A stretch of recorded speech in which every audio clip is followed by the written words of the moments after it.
Ubiquémonos por favor, Romanos capítulo 6. Voy a leer, sígame con su vista por favor, desde el versículo 15 hasta el versículo 23.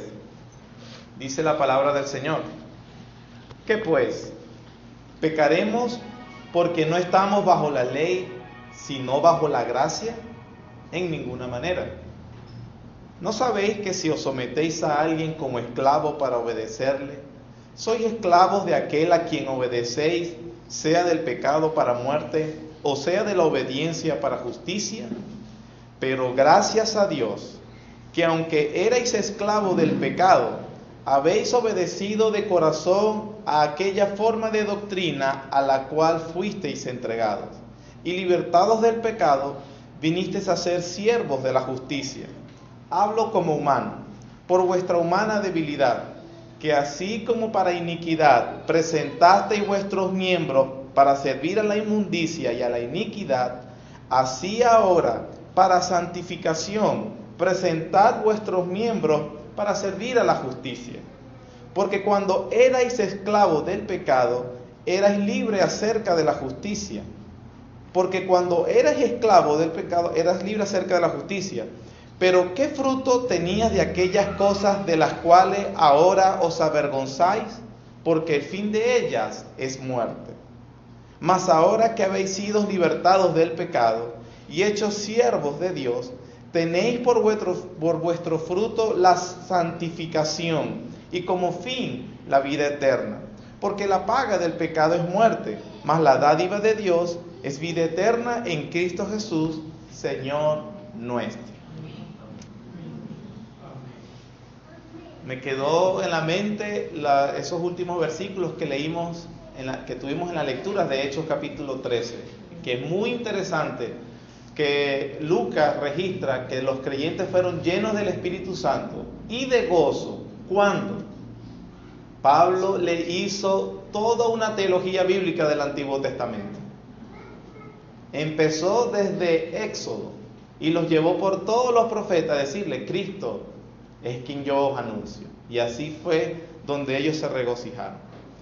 Y así fueron llenos del Espíritu Santo.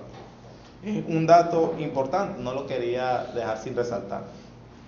Continuamos en nuestra exposición de Romanos, y esta sección que acabamos de leer es exactamente un paralelo a la que vimos la semana pasada. Si recuerdan, la semana pasada estuvimos hablando desde el capítulo 1 hasta el versículo 14. Y estábamos hablando de que es un pasaje de transición de los temas que trae el apóstol Pablo acerca del pecado y la justificación. Y comienza desde el capítulo 6, 7 y 8 a hablar sobre la santificación. Y los primeros 14 versículos eran esa transición para decirnos o explicarnos cuáles eran las realidades o las esferas en las que el cristiano y el no cristiano viven. En esta segunda parte podríamos decir que Pablo lo ha estructurado de la misma manera. Podría decir que si usted compara esas dos secciones, él le dice exactamente lo mismo. El bosquejo pudiera ser inclusive igual que del año pasado. Una interrogación, como empieza el versículo 15, una afirmación, que en este caso él afirma en forma de pregunta retórica, una explicación y una aplicación.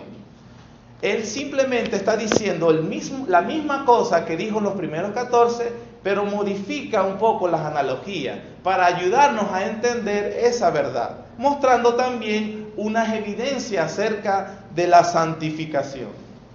Podríamos resumir como lo hace el pastor John MacArthur en su comentario acerca de esta sección que acabo de leer del 15 al versículo 23, y él dice lo siguiente: la lección principal de este pasaje es que los creyentes en Cristo deben vivir en sujeción total a Cristo y su justicia, y no retroceder a los pecados pasados, los cuales ya no tienen derecho sobre ellos, puesto que ellos han muerto en Cristo al pecado y han sido resucitados con Él a la justicia. Ya no se encuentran bajo el dominio del pecado, sino que ahora están bajo el señorío de la justicia. Debido a que el cristiano tiene una nueva relación con Dios, también tiene una nueva relación con el pecado. Fin de la cita.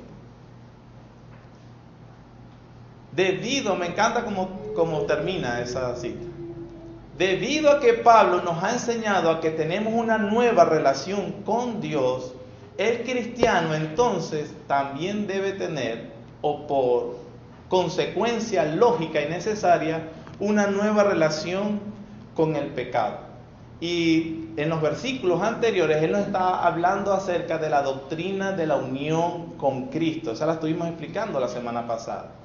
Esa maravillosa doctrina no es una abstracción teológica, no es un título bonito que se le ocurrió a alguien poner para que nosotros lo recordemos de manera fría, académica o simplemente para estructurar una idea. Es una realidad tal que el Pablo dice que la unión del pueblo de Cristo con Cristo es tan real que cuando Él murió, su pueblo murió. Y cuando Él resucitó, su pueblo resucitó. Es una unión tan vital y tan real como es la unión con Adán. Cuando Él pecó, todos pecaron. Y por cuanto la muerte llegó a él por el pecado, la muerte llegó a todos los hombres porque todos pecaron. La unión con Cristo es una realidad que el Señor dijo: venid, benditos de mi Padre, porque me diste de comer, me visitaste en la cárcel, tuve hambre y me diste de comer. Y los hijos de Dios preguntarían: Señor, ¿cuándo te vimos desnudo y te vestimos, te alimentamos o te visitamos? ¿Y cuándo hicimos eso por ti? Os digo que cuando lo hiciste a uno de mis pequeños, a mí me lo hiciste. Así de vital y de real es la unión con Cristo. Cuando Saulo, el perseguidor, perseguía a la iglesia, ¿cuáles fueron las palabras que le dice el Señor Jesús cuando se le aparece? Saulo, ¿por qué me persigues? De manera que el odio que hay sobre Jesucristo es un odio que estará sobre el pueblo de Dios también, porque por la unión de Cristo. Y el amor que hay sobre el pueblo sobre Cristo es un amor también que hay sobre el pueblo de Dios. Eso es una realidad la cual nosotros debemos tener en cuenta. Y precisamente cuando Pablo nos enseña acerca de que hemos sido trasladados a la esfera donde reina la justicia y la vida en la muerte por la resurrección de Cristo, entonces el pecado no tiene un dominio incontrolable sobre los creyentes porque ellos han resucitado en Cristo. Eso ha sido básicamente la enseñanza de Pablo desde que empezó el capítulo 6. Es algo que debemos tener. Pablo está hablando acerca de la santificación.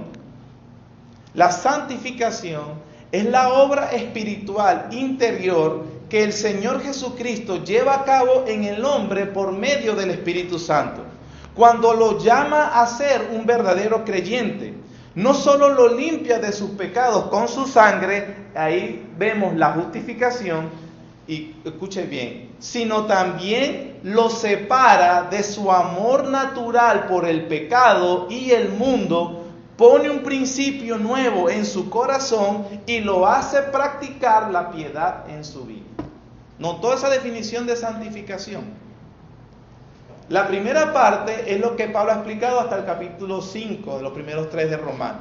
La segunda es la que yo quiero hacer énfasis.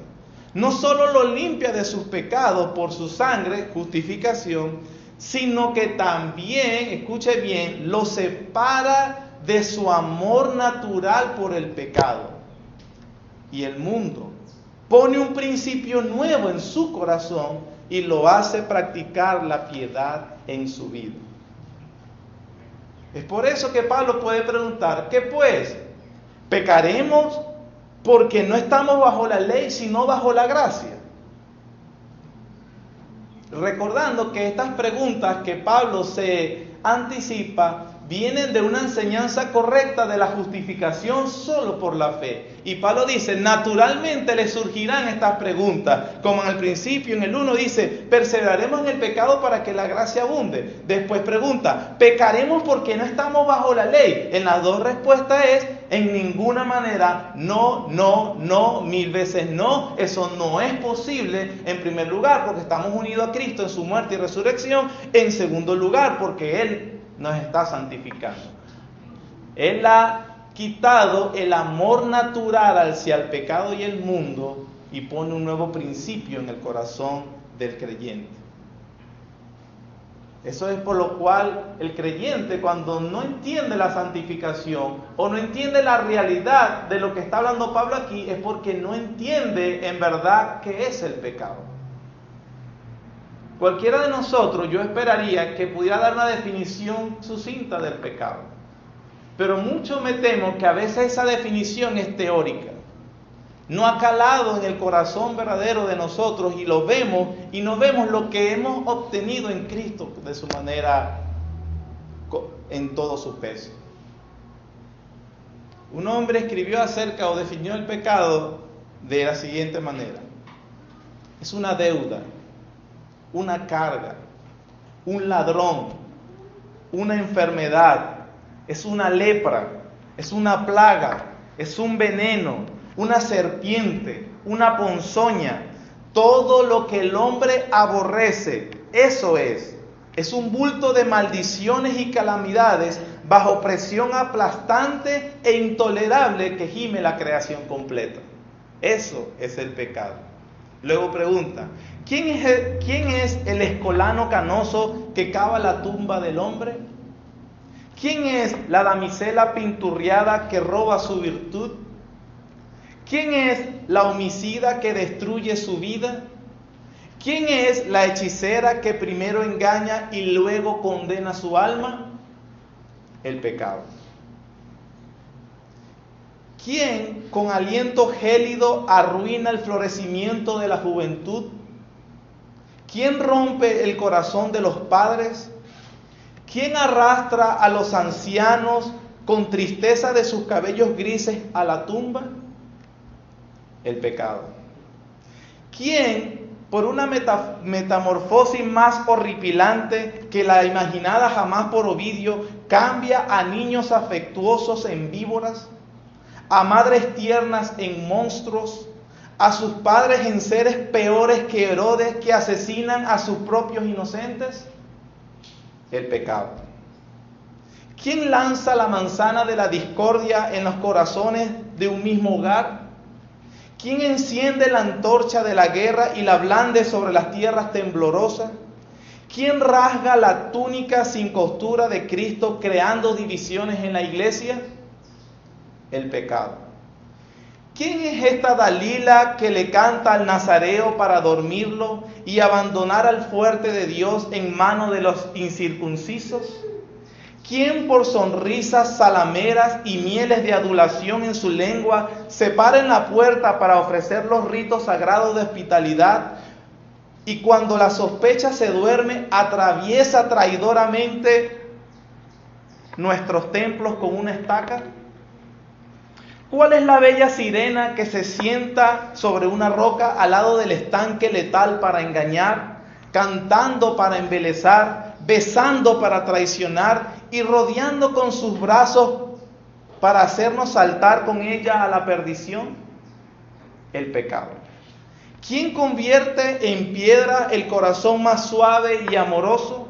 ¿Quién saca a la razón de su trono encumbrado e impele a pecadores a caer por el precipicio como cardos, como cerdos nazarenos directo al lago de fuego? El pecado. Eso es el pecado. Viendo esa definición que da el Long Foster acerca del pecado, ahora lea el versículo 17 y 18 de capítulo 6.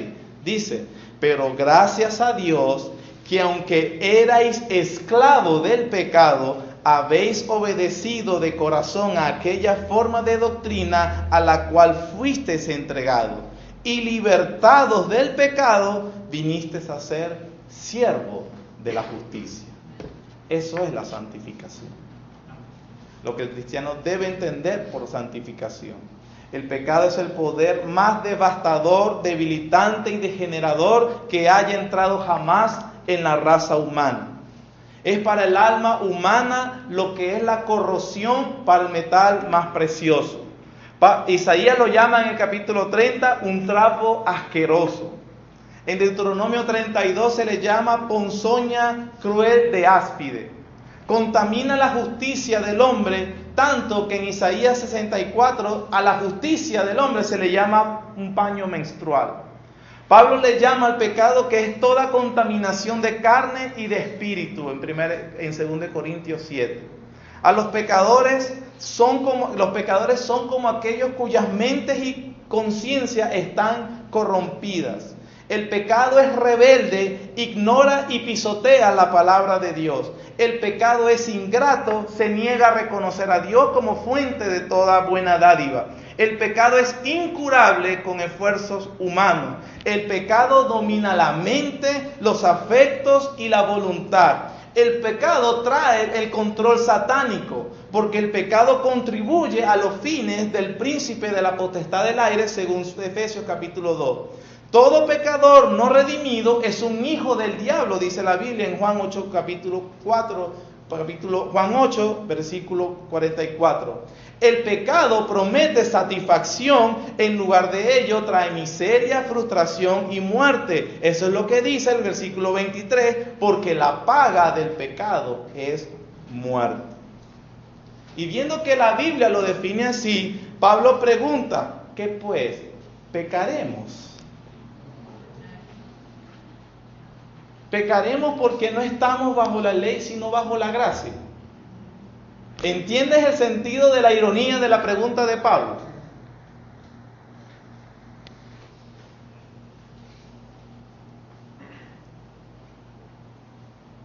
En el versículo 16, Pablo responde con otra pregunta irónica. ¿No sabéis que si sometéis a alguien como esclavos para obedecerle, sois esclavos de aquel a quien obedecéis, sea del pecado para muerte o sea de la obediencia para justicia?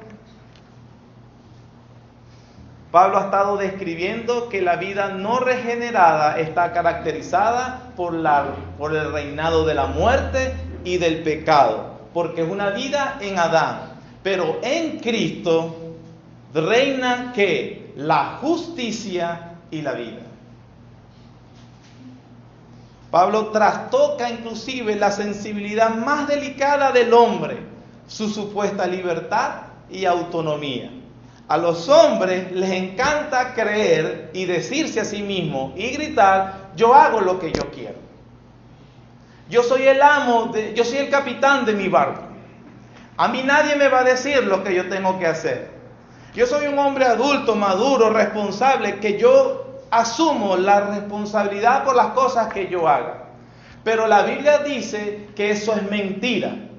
La Biblia dice que los hombres son y serán siempre esclavos de dos amos. O eres esclavo del diablo y del pecado, o eres esclavo de Cristo y la justicia. Pero fuera de esos dos amos, tú no puedes vivir. Aunque al hombre de hoy le retuerce y le molesta esa verdad, ningún ser humano es libre. Como le dijeron al Señor Jesús, nosotros no somos esclavos de nadie, porque tú dices que seremos libres. Y el Señor tiene que decirle, si el Hijo os libertares, seréis verdaderamente libres. Pero como dice Pablo en lo que acabamos de leer, esa libertad es para que ahora seas esclavo de otro, en este caso de Dios. La libertad, es muy importante entender ese término, eso lo hemos explicado aquí. La libertad no solamente es hacer lo que se debe, o no es hacer lo que uno quiera, eso es anarquía. Tampoco, o llevándolo más allá, no es hacer lo que debo hacer, sino que es hacer lo que debo hacer y disfrutarlo. Eso es un hombre libre. Eso es un hombre libre. ¿Para qué fue creado el hombre? Para glorificar a Dios, y disfrutar de Él para siempre. La Biblia enseña que precisamente ser libertados del pecado es cumplir con ese propósito sublime y ser feliz. Y ser feliz. Si el Hijo os libertare, seréis verdaderamente libres. Vamos a la segunda carta del apóstol Pedro, acerca de esa preocupación que manifiesta el mismo apóstol Pedro, acerca de la falta de libertad que tienen algunos con respecto al pecado. Y que esa esclavitud que manifiestan es simplemente la evidencia que están todavía en el reino de las tinieblas. Capítulo 2 de Segunda de Pedro,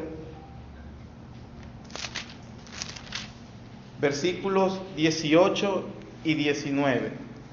Dice así: pues hablando palabras infladas y vanas, seducen con concupiscencia de la carne y disoluciones a los que verdaderamente habían huido de los que viven en error. Les prometen libertad y son ellos mismos esclavos de corrupción, porque el que es vencido por alguno es hecho esclavo del que lo venció. Algunas personas suponen que sus acciones simplemente son acciones que derivan de esa supuesta libertad y autonomía. Yo voy a la iglesia cuando yo quiera. No, cuando usted va a la iglesia, aun cuando no tenía ganas, usted está manifestando que es esclavo de alguien, en este caso de Dios. No voy a la iglesia hoy, usted está manifestando que es un esclavo del pecado. Hágalo un hábito. Porque hay una cosa, yo no estoy diciendo que como la semana pasada, que los cristianos no pecan. Los cristianos pecan. Haga de eso un hábito, vea que la persona no hace lo que debe hacer por hábito, y la persona dirá, es porque no quiero. No, es porque usted es esclavo del pecado y obedece a su amo. Eso es lo que enseña. Yo no hago esto o aquello, usted está obedeciendo a alguien. No se compromete con ninguna iglesia, porque yo soy una persona libre. Esta semana, echando broma con el pastor David, él me decía algunas cosas y yo, obviamente, teniendo este mensaje en la mente, yo le dije, lo que pasa es que yo soy un libre pensador. ¿Se ha escuchado esa frase? Yo soy un libre pensador. Yo no me sujeto a los sistemas. Yo no me sujeto a tal cosa. Esa es la mentira más grande que alguien se puede comer. Porque lo que está manifestando, está revelando, es que siempre, siempre revelará quién es su amo con su conducta. O eres esclavo del pecado, o eres esclavo de la justicia. Es interesante cómo dice el versículo 17, pero gracias a Dios que aunque erais esclavos del pecado, habéis obedecido de corazón aquella forma de doctrina a la cual fuisteis entregados. Pablo no está hablando solamente de una obligación moral y espiritual, sino de una realidad moral y espiritual. Ojo, no está hablando de una obligación moral, sino de una realidad moral y espiritual. No es que el cristiano considera, yo debería hacer tal cosa.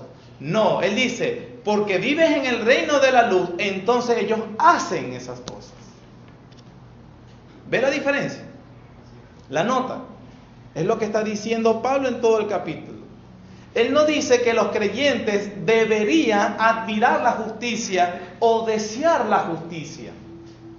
Él tampoco dice que el cristiano tenga que ser esclavo de la justicia. Hermanos, los impelo, los mando a que sean esclavos. Busquen ser esclavos de la justicia.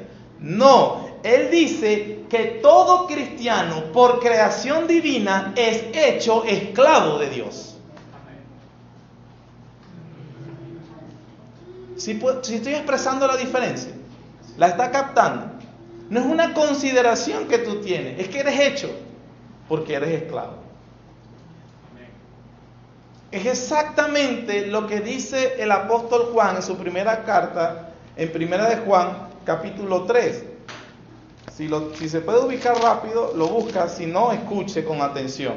Es exactamente lo mismo. Primera de Juan, capítulo 3, versículos 9 y 10 dicen: todo aquel que es nacido de Dios no practica el pecado, porque la simiente de Dios permanece en él y no puede pecar porque es nacido de Dios. En esto se manifiestan los hijos de Dios y los hijos del diablo. Todo aquel que no hace justicia y que no ama a su hermano no es de Dios. Exactamente lo mismo. Por naturaleza, porque Dios ha implantado una naturaleza nueva, es que precisamente ellos no lo practican.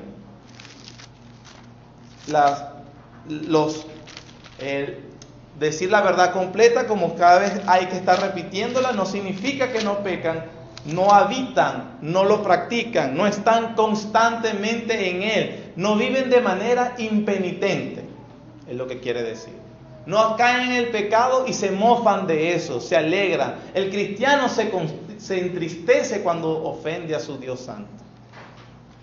En Colosenses 1, 21 y 22 dice: y a vosotros también, que erais en otro tiempo extraños y enemigos en vuestra mente, haciendo malas obras, ahora os ha reconciliado por Cristo Jesús, en su cuerpo de carne, por medio de la muerte, para presentarnos santos y sin mancha e irreprensibles delante de Él. Es decir, la vida de injusticia, de alienación y de enemistad hacia Dios es cosa del pasado. Es lo que está diciendo el apóstol Pablo. ¿Usted quiere saber quién es el justificado? La Biblia le responde: son los que están siendo santificados. ¿Y cómo sé yo cuáles son los santificados? A aquellos que definitivamente tienen una nueva relación con el pecado. Una nueva relación con el pecado. Pablo ha dicho la interrogación, la afirmación en el versículo 15 y 16, y del 17 al 22 él hace la explicación por qué eso es posible, o cómo se ve la santificación claramente en el creyente, así como lo hizo en la otra sección. Él empieza el versículo 17: pero gracias a Dios. ¿A quién le da gracias? A Dios. No es por la determinación moral de los cristianos, no es por la sabiduría ni por la inteligencia del cristiano, no es por liberar su poder interno que estaba en ellos. Él simplemente tiene que decir: gracias a Dios, que aunque erais esclavos, viniste a ser siervos de la justicia. Amén. A pesar de que el pecado se cernía y nos mataba completamente, gracias a Dios por Jesucristo, Él nos ha liberado de esa esfera. Y lo otro importante es que en el mismo versículo dice: gracias a Dios, que aunque eres esclavo del pecado, habéis obedecido de corazón. Y eso es algo importante también. Pablo no habla de una justicia u obediencia meramente externa, porque eso es legalismo o moralismo. Hacer, como decía, lo que debo hacer y qué más. Estoy obligado. Dios obra su salvación en lo más profundo del ser. No es solamente debo hacer, sino que yo amo lo que debo hacer. Un hombre regenerado no solo actúa por un deber moral. El deber moral es un sustituto del amor hacia Dios y hacia las personas. Un sustituto, como una muleta, puede ser un sustituto que ayuda a alguien que no le funcionan las piernas. Si yo no tuviera una pierna, o no me funcionaría una pierna, por supuesto la muleta me va a ayudar a avanzar. Pero sería totalmente ridículo si yo usara una muleta, si yo tuviera mis dos piernas en funcionamiento. ¿Me estoy explicando? Las muletas tienen una ayuda, son un sustituto innecesario cuando nuestras facultades trabajan de manera bien.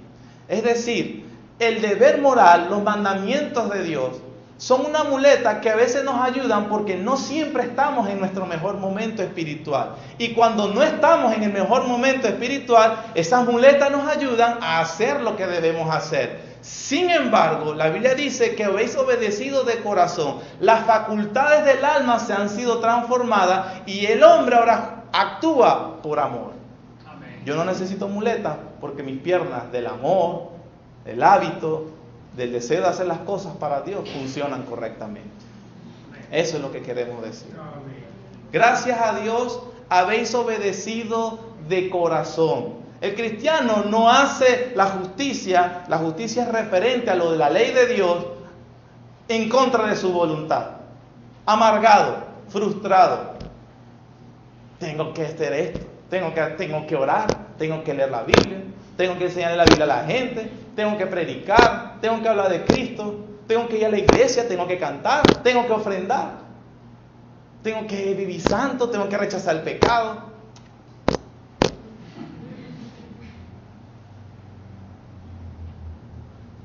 Aunque somos siervos de la justicia, Pablo dice, o es muy claro, es de corazón.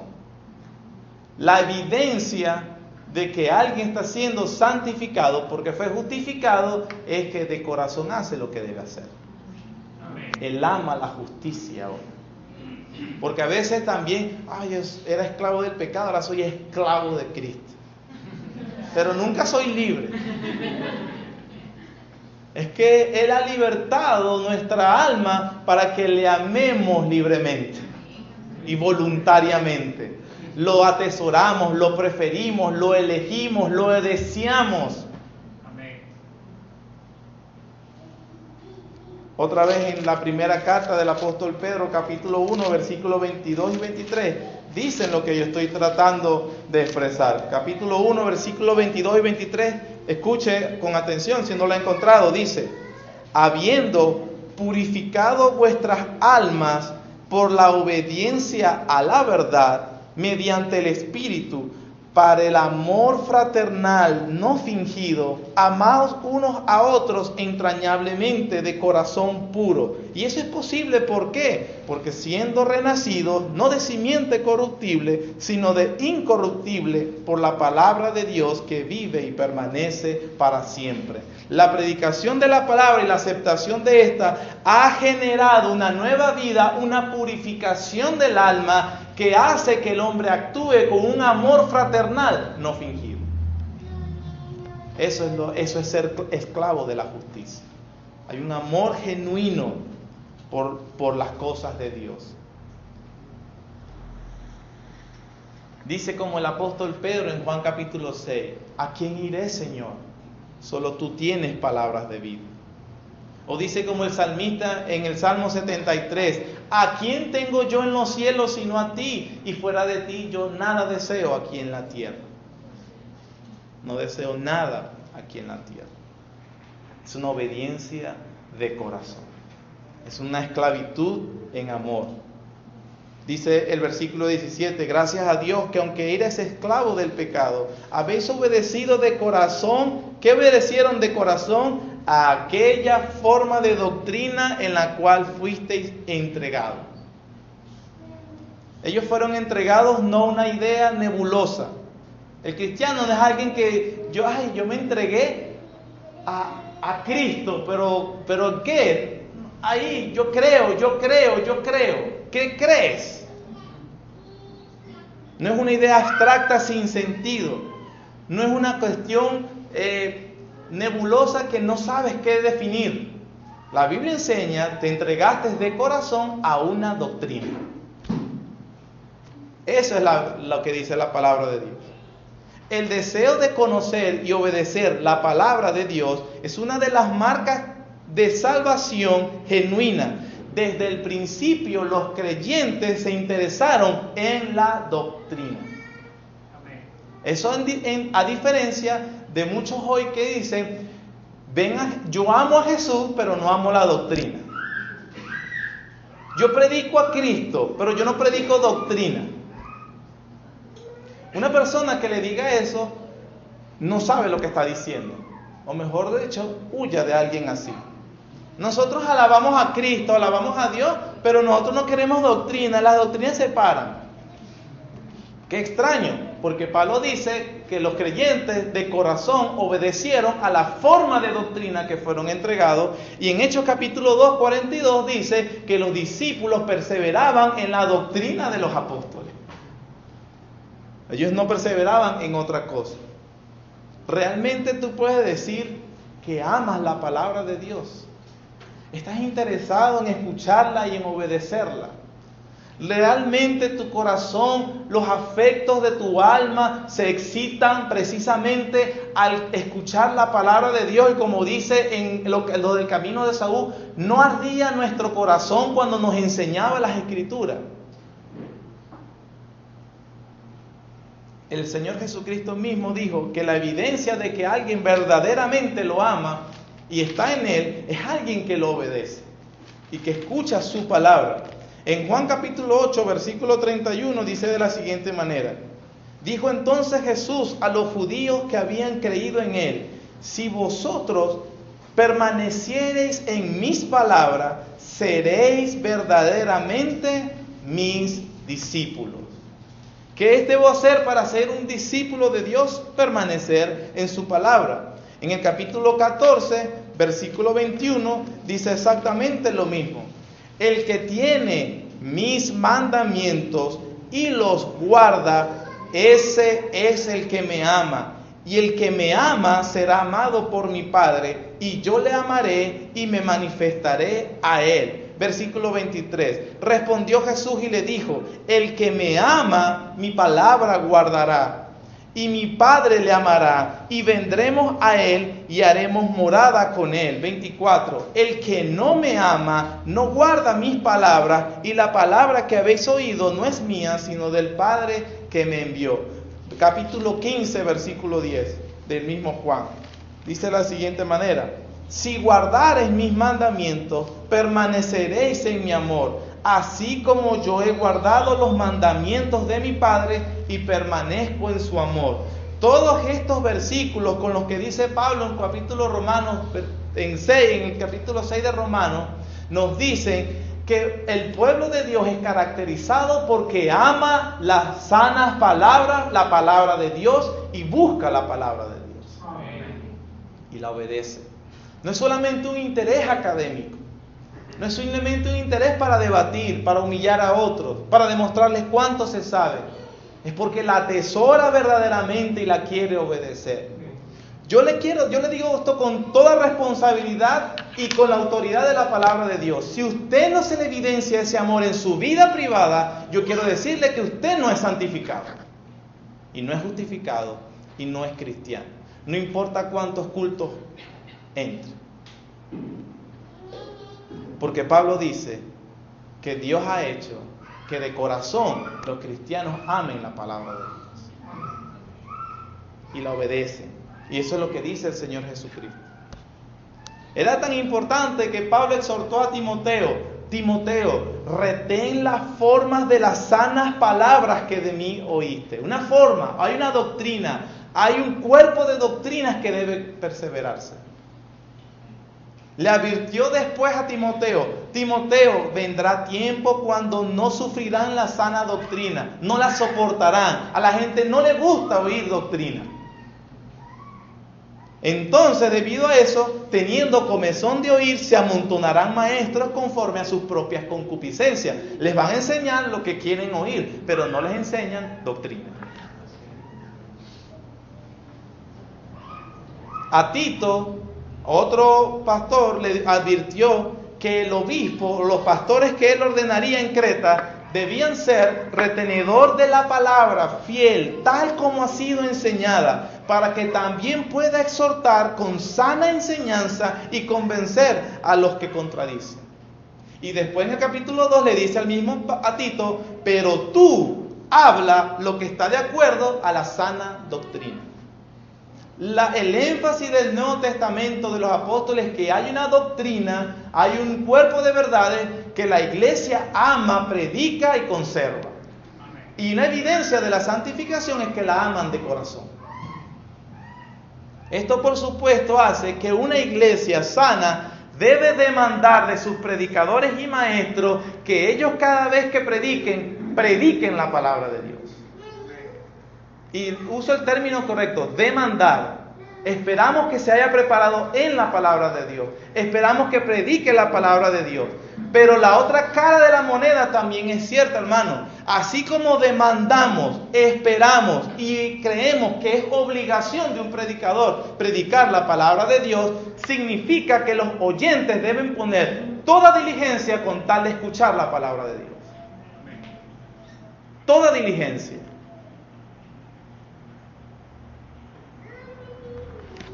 No es diligente haciendo una aplicación de una vez que usted se haya acostado bien tarde el sábado y el domingo se esté durmiendo. Eso demuestra el poco amor que le tiene a la palabra de Dios.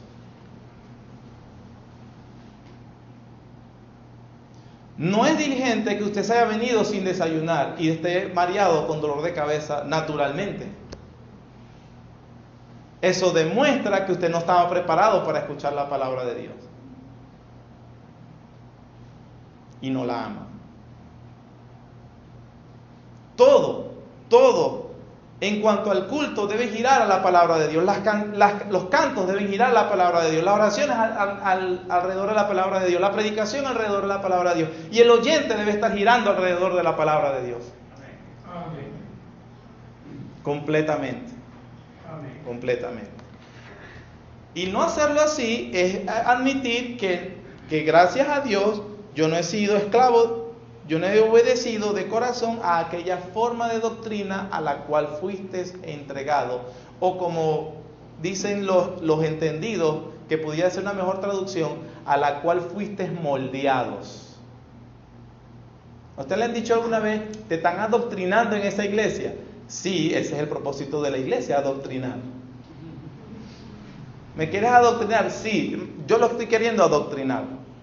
Porque Pablo nos quería adoctrinar. Porque el Señor Jesús quería adoctrinar a sus discípulos.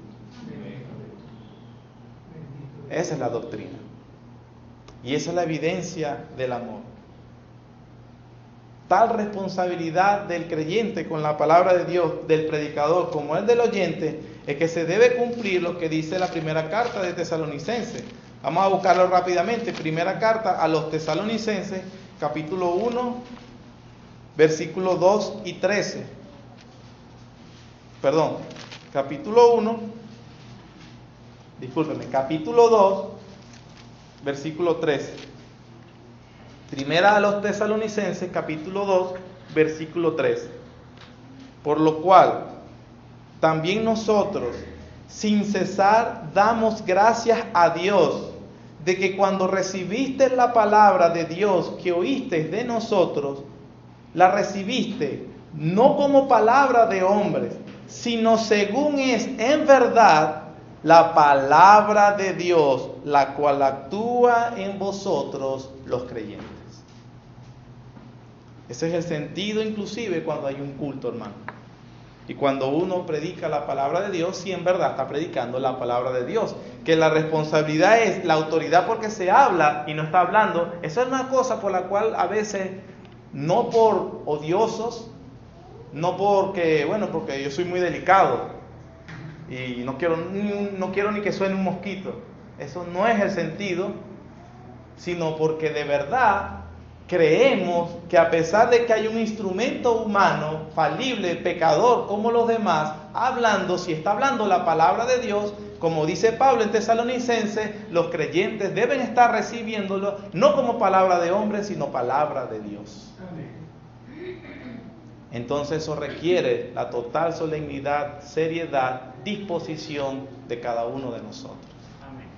Eso digo porque esa es la motivación que va atrás a veces de exigir, pedir, exhortar al orden, al cuidado, a llegar temprano, a hacer todo lo que sea necesario con tal de que Dios sea glorificado. Inclusive la asistencia a los cultos indica eso. Hay personas que creen que pueden ausentarse del culto. Y la Biblia, hermanos, no enseña, no permite eso. Ausentarse del culto es ausentarse de la predicación de la palabra de Dios y es demostrar que no hay amor a la palabra de Dios. Puede ser duro, pero es una verdad. Inclusive, toda cosa que se pueda hacer durante la semana para aprender la palabra de Dios y no hacerla, indica desprecio a la palabra de Dios. Indica desprecio. ¿Tienes tu amor por su palabra? La estudias, la analizas, la memorizas, la obedeces. Pero allí se evidencia entonces quién es esclavo del pecado y quién es esclavo de la justicia. Se evidencia. Como siempre, no es cargar la conciencia indebidamente, pero ten cuidado que se vuelva un hábito. Ten mucho cuidado. Hay cosas que el cristiano puede caer en pecado, pero debe tener cuidado precisamente que se vuelva un hábito. En el versículo 19 Pablo, hablo como humano, por vuestra humana debilidad, que así como para iniquidad presentaste vuestros miembros para servir a la inmundicia y a la iniquidad, así ahora para santificación presentad vuestros miembros para servir a la justicia. Porque cuando erais esclavo del pecado, erais libre acerca de la justicia. Pero ¿qué fruto tenías de aquellas cosas en las cuales ahora os avergonzáis? Porque el fin de ellas es muerte. La santificación, como muchos no quieren entenderlo, no es algo por lo cual usted ora a Dios y se queda tranquilo que Dios lo santifique. Usted debe presentarse. Usted debe tomar acciones. En la justificación que engendra la santificación, usted debe creer. Usted es un actor pasivo. Usted recibe la justicia de Cristo. Usted no puede hacer nada. Cualquier cosa que hace, ya usted, y espera la justificación, usted lamentablemente la perdió. Porque la justificación es solo por fe.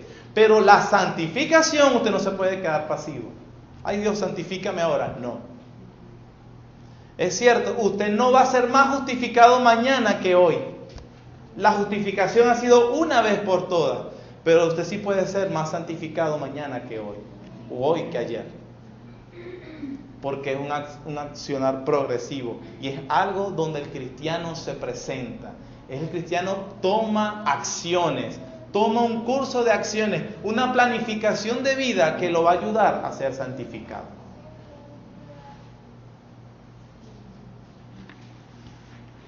¿Es su vida más santificada? Es la pregunta. Gracias a Dios, la santificación, como dije al principio y como debemos entenderlo,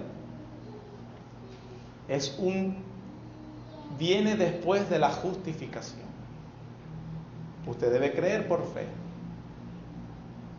Y la Biblia dice que eres justificado. Pero la santificación es la evidencia que sí creyó por fe y fue justificado. Ha sido trasladado. Hay una nueva naturaleza. No deberías actuar como si tu rey fuera el pecado. No deberías. Porque la simiente vive en ti, la simiente de Dios. Y el cristiano puede ver, a veces de una manera imperceptible. Así como cuando alguien tiene tiempo sin vernos y dice, si estás delgado, o has engordado, has aumentado de peso, bueno, no lo había notado, no, pero yo que te vi hace tiempo, estás más delgado que la otra vez. Entonces algo imperceptible, pero los demás lo notan. Los demás lo notan. Pero hay un elemento subjetivo también, y es que el Espíritu Santo da testimonio a nuestro espíritu de que somos hijos de Dios. Otra evidencia del pecado es la lucha. Hay algunos cristianos que dicen, bueno, pero es que yo lo que tengo es una guerra campal constantemente dentro de mí, por no obedecer el pecado o por hacer lo que es la justicia. Evidencia de que hay nuevo nacimiento. Porque eso es lo que dice Pablo después en el capítulo 7. No hago lo que quiero. Pero sin embargo, no es una cuestión donde el pecado todo el tiempo te está derrotando. Todo el tiempo te tiene en la lona. Todo el tiempo lo obedeces porque es tu amo y Señor. La Biblia dice, no, es Jesucristo. Y evidencia de esa santificación es precisamente la obediencia que hay ahora a la palabra de Dios porque Él ha transformado nuestro corazón. Eso es lo que enseña Romanos capítulo 6. Que el Señor nos ayude a entender estas esferas en las cuales realmente vivimos y en la cual se manifiesta de que verdaderamente somos santificados. Pero si tú puedes evaluar tu vida en un patrón, no estoy diciendo de pecados puntuales, pero viéndolas desde la perspectiva general, tu patrón es constantemente de pecado. No importa lo que usted diga, usted no es cristiano. No importa cómo se vista, usted no es cristiano. Pero si puedes percibir de manera interna y otro que ha venido una santificación progresiva, por más mínima que ésta sea, porque es así, porque el Espíritu Santo garantiza que será así y nada puede resistir la voluntad del Espíritu Santo. Entonces nosotros nos podemos gozar, fui libertado del pecado, fui libertado del pecado. ¿Cómo es tu decisión cada vez que estás frente al pecado? ¿Cómo es? ¿Cómo son tus hábitos? Y eso se evidencia completamente en nuestra vida interna, nuestro amor interno a la palabra de Dios y nuestras acciones. Nuestras acciones. Hay una cosa que los cristianos, voy a tomar de que son cristianos, y espero que sea por ignorancia, debe ser la única razón. Creen que pueden, una de las cosas más graves que una persona es esclavo del pecado es el ausentismo de la iglesia. Es una de esas, es la más evidente. Porque ser esclavo de justicia o ser esclavo del pecado indica a dónde va, qué decisión vas a tomar. El Señor nos guarde. El Señor nos guarde. Pero si usted prefiere ir a la playa que a ir al lugar donde Dios se va a manifestar con su presencia, creo que usted no necesita que le diga de dónde, a quién pertenece. Si usted elige siempre la plata por estar en el lugar donde Dios habita en su presencia, ¿en qué esfera vive esa persona? Gracias a Dios que aunque erais esclavos del pecado, habéis obedecido de corazón a aquella forma de doctrina a la cual fuisteis entregados. Y libertados del pecado, de corazón, viniste a ser siervo de la justicia. Yo estaría diciendo que los cristianos que vinieron de corazón hoy a escuchar la palabra de Dios, a adorar a Dios y a ver el Evangelio, no solo predicado, sino también en las ordenanzas que Dios dejó como la Santa Cena, son los cristianos más libres y más felices de hoy en Barquisimeto. Debería ser eso. Porque si no, usted vive en otra esfera. Quiera el Señor que de verdad estas profundas verdades calen en nuestro corazón y las internalicemos y vivamos según ellas.